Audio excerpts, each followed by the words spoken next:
উইকেন্ডের ছুটি কাটাতে চাইছেন? তাহলে চলুন আমি এমন একটা জায়গার সন্ধান দেব যেখানে একসাথেই পেয়ে যাবেন পাহাড়ি ঘেরা নদী, জঙ্গল, ঝর্ণা।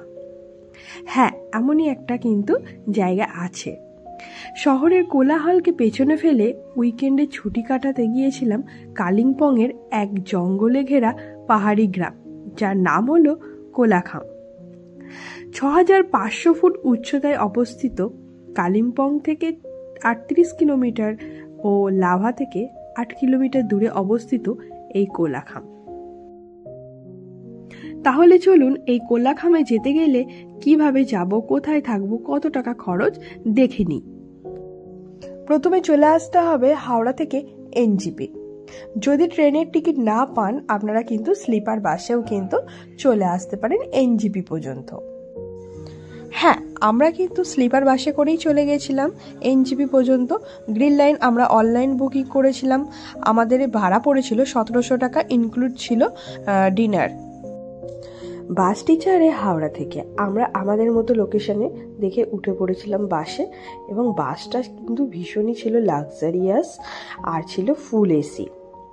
আর আমাদের ডিনারে কিন্তু ভেজ ও ননভেজ দুটোই ছিল, যে যেটা চুজ করবে সে সেটাই নিয়ে নিতে পারবে। এনজিপি থেকে কোলাখাম যেতে সময় লাগে 3.5 ঘন্টা মতো। যেহেতু এটা ছিল বর্ষাকাল, তাই মাঝে মাঝে মেঘ বৃষ্টির খেলাটা দেখতে লাগছিল বেশ। আর যেদিকেই তাকাই সেদিকেই ছিল শুধু চা বাগান আর চা বাগান। পাহাড়ে প্রত্যেকটা সিজনেই কিন্তু এক এক রকম রূপ আপনারা দেখতে পাবেন। বর্ষায় পাহাড়কে কিন্তু আরও সুন্দর লাগে, চারিদিকে সবুজ আর সবুজ, আর মেঘের আর বৃষ্টির খেলা শুরু হয়। আর চারিদিকে মেঘ যেন গায়ের উপর দিয়ে ভেসে যাচ্ছে। এই প্রকৃতির এই অপূর্ব সুন্দর একটা দৃশ্য, যা দেখলেই মুগ্ধ হয়ে যাবেন। আর দূর থেকে দেখা যাচ্ছে কাঞ্চনজঙ্ঘা। হ্যাঁ, হোমস্টে আমরা করেছিলাম এবং ঘর থেকে কিন্তু কাঞ্চনজঙ্ঘার যে সৌন্দর্যটা উপভোগ করেছিলাম। কোলাখামে কিন্তু ছিল প্রচুর হোটেল এবং হোমস্টে। আমরা কিন্তু হোমস্টেটাই বেছে নিয়েছিলাম। নেওড়া ভ্যালি ন্যাশনাল পার্কের ভেতর দিয়ে আমরা পৌঁছে গেছিলাম কোলাখামে। চারিদিকটা অপূর্ব সুন্দর দেখতে লাগছিল। পাইন গাছের ভিউ এবং গাছের ফাঁক দিয়ে সূর্যের আলো ভেদ করেও ভেতরে আসতে পারছে না। রাস্তাটা ছিল ভীষণই সুন্দর, একটা দারুণ একটা অ্যাডভেঞ্চার। এইরকম অফবিট জায়গায় যারা যারা ঘুরতে আসতে চাইছো, বেশি দেরি না করে তাড়াতাড়ি চলে এসো। হ্যাঁ, অবশ্যই কিন্তু বর্ষাকালে এসো, কারণ বর্ষাকালে আসলে প্রাকৃতিক রূপ ও সৌন্দর্যটা খুব সুন্দরভাবে উপভোগ করতে পারবে। চলে এসছি আমাদের হোমস্টেতে। তো চলো দেখে নিই হোমস্টেটা কেমন ছিল এবং তার চারপাশের ভিউটা কেমন ছিল। খাওয়া দাওয়া সহ হোমস্টের ভাড়া পড়েছিল 1500 টাকা মতো।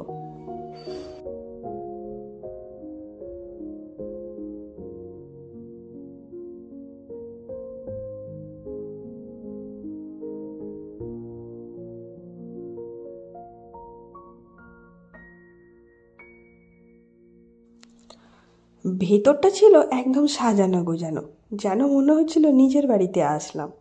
আর খাওয়া দাওয়া নিয়ে তো কোনো রকম কথাই নেই, এদের খাওয়া দাওয়ার কোয়ালিটিও ভীষণ ভালো ছিল এবং এদের আপ্যায়নও ভীষণ ভালো ছিল।